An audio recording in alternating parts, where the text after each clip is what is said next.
We are Steve and Jill. Together, we've been buying and reselling land since the 90s. Our data-centric approach leaves our buyers asking, how can you sell it so cheap? Here on the Land Academy Show, We answer that and more. Steve and Jill here. Hello. Welcome to the Land Academy Show, entertaining land investment talk. I'm Steve and Jack Butella. And I'm Jill DeWitt, broadcasting from the Valley of the Sun. Today is Jill Friday, and she's going to talk about the 3 relationships that you really should have or that you need in your land business. They're not husband, it's not children, it's not boss, it's not accountant. Before we get into it, let's take a question posted by one of our members on the landinvestors.com online community. It's free. And if please don't forget to subscribe to the Land Academy YouTube channel and comment on the shows you like. Aiden wrote, "Hey everyone, I have a property owner I'm talking to who owns a piece of property that has a dilapidated trailer on it. The property is pretty far back from a highway, but there appears to be a lengthy dirt road that goes through several pieces of property. Looks like there are a few other homes back down this road. Does anyone have any recommendations for determining legal access to the property? The sellers don't know much about it as they inherited it. There's nothing in writing that they know of. They told me they use the road to get to the property, but like I said, the trailer needs to be torn down and they rarely go back there. Is this an implied easement situation? Any input is appreciated." It's a very good question. And just like yesterday, it's a question that I directly got involved in on Discord. All these things start with a plat map. A plat map is one of those, it's black and white. It's what some type of surveyor or, I don't know, way back in the day before even surveyors, there are people that would get handwrite maps based on the stuff that they found from the measurements that they took. And it's the most basic map you can get. We don't use them a lot anymore because of Google Earth and things like that and data tree. But a plat map will have in the legal, when it was subdivided, the legal roads. 9 times out of 10, way more than that actually, probably. And they're identified by dotted lines, not straight lines. Straight lines are property lines. Dotted lines are roads or easements if they're involved in other properties. So you'll start with that and you'll see it. If it goes along people's property lines and there are no properties between it, that's just a driveway. And you won't see that on a plat map. Think about your own driveway or a driveway in a subdivision or even a parking lot in an apartment building. You won't see that on a plat map. You'll just see the property line and that's it. And here's the dirt. And so this is going to take some digging into, and it's worth it because I love these kinds of deals, by the way. If there's an old mobile home and it's way back somewhere off the road and it's out, you started to tell the story about the sales story here. Right. So I definitely get to the end of it. Mm-hmm. In a rare case, if they find out there's no easement at all, it sounds like the property's being used that way or it has been used that way. So if you just talk to the neighbors and say, hey, you mind if we make this official? I'm going to call my lawyer and we'll just redraft the stuff. If you guys can sign some stuff so I can use it, that'd be great. Right. That happens a lot with us because she's on the phone doing it. And she's talking nice to these neighbors. So that's flies with honey kind of thing. Thank you, sweetheart. Today's Jill Friday. She's going to talk about the 3 relationships you need in your land business. This is the meat of the show. So there aren't 3 individual people because every transaction is different. So, but there's 3 categories of people that I rely heavily on, that I always stop and really try to give them the attention they deserve. And I really foster these relationships. The first one are sellers. That's no-brainer right there. I can't do anything without sellers. If I don't have sellers give me property and they want to give me their property, or when I say give, I mean sell me their property, that's my business.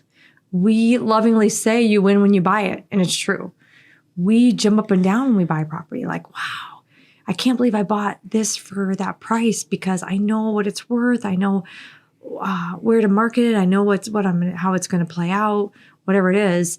I just sold 3 over there last week. I'm so excited, kind of thing. So I've got to have the relationship with sellers. And it's like, again, it's not like it's one person. It's a new seller every day.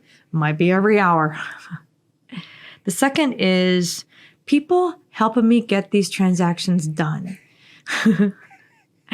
And for me, it could be a transaction coordinator that works for you, or it could be an escrow agent.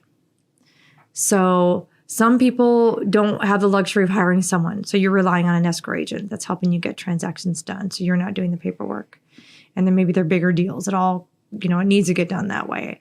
So you need to have those relationships.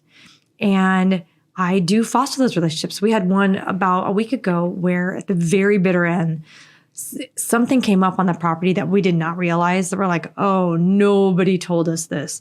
And it was a deal killing issue. And everybody understood it, got it. Nobody was mad, but I felt bad for the escrow agent. So, because they put a lot of work into these. And so I made sure I told my transaction coordinator, I'm like, hey, will you please send her some treats?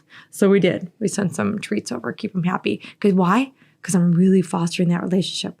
I don't want her to be mad at me because she does 10 or more, way more, and there's just one now and then that, a month or more. And one now and then that didn't work out. That's okay.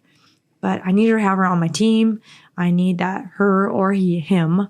I need them to be pushing these deals through and getting them done and working with me. And then the third relationship that I really need to foster to be successful in the land business is my buyers. And it's maybe not necessarily the actual buyer. Maybe it's a broker. A lot of the transactions that we are personally doing are big enough that I'm not selling it. I have people, a broker, doing it for me. And it's I look at them like they work for me because we work together. I sign a contract with them and they run with it. I want to help them and I want this to go fast and smooth and easy. So, I really, and we get to know each other. It's really kind of good. The right brokers, we develop these relationships. And because then it turns into, they're doing things faster. I'm a priority to them. They think of me first when the calls come in, these buyers, it's great. And then also they're going to help me with, I'm so easy to work with and they love dealing with me that they're going to say, hey, get me more over this area because I got 6 people asking for it. Awesome. And you can see the value of having that relationship.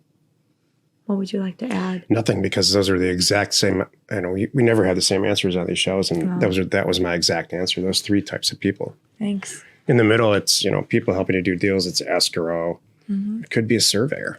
It could be all kinds of. It could be a consultant that minor splits property for you, but you do need to have those 3 components to get any deal done. Mm-hmm.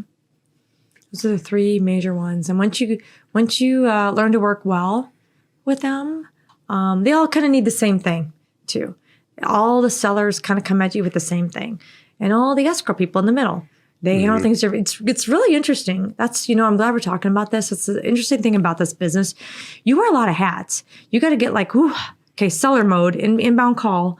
There's a seller. Okay, I need to talk to them one way, and then, which is collecting all the information, befriending them and getting them to want to sell to you at your price. Then the next step is you got to be in a different mindset when you pick up the phone. So you got to be curt. They don't have a lot of time. You got to make sure they have what they need. You cannot be pushy, but you kind of got to push them along. You can push transactions along without being pushy. So that's the people in the middle. And then the brokers, those folks, I pretty much, once I pick one and we realize we're on the same page, I pretty much stand back and let them run. And I just say, what do you need from me? And even when I call them, I'm like, okay, here's the deal. How fast can you sell this? And what do you think you could sell it for? And let them tell me, not me tell them. And then I never really give them a hard time because I want them excited about working with me. Happy you could join us today. Join 5 days a week. You can find us right here on the Land Academy Show. Join us next week for another interesting episode. You are not alone in your real estate ambition. Some of the times, the stuff that's so simple just gets overlooked. It's true. You need a buyer and a seller in a real estate deal. This whole episode reminds me of, I used to facilitate and broker long-term care deals. So nursing homes, subacute, post-acute hospitals, and assisted living facilities. It's the hardest transactions in the world to do, or in the country anyway. And there are all kinds of people involved. The state's involved. The feds are involved. There's people that have to go in and approve everything from both the Fed and the state, sometimes insurance companies. There's a lender involved. There's an equity lender. And there's Makes all my head kinds of hurt. employees. If it's a union facility, then you got to get everybody's approval on that. Tons and tons of paperwork, usually 3 or 4 attorneys on each side. That's awful. Takes a year to complete. And that's how I devised this crazy, way to buy real estate. I'm like, I just want a buyer and a seller and me in the middle putting the whole thing together. Yep. And that's what this ended up being. Congratulations. You did it. I And guess. it works. Thank you for tuning in. We hope you find our content valuable and we appreciate your support. If you haven't already, please check out our YouTube channel and hit the subscribe button. We're Steve and Jill. Information And inspiration. to buy undervalued property.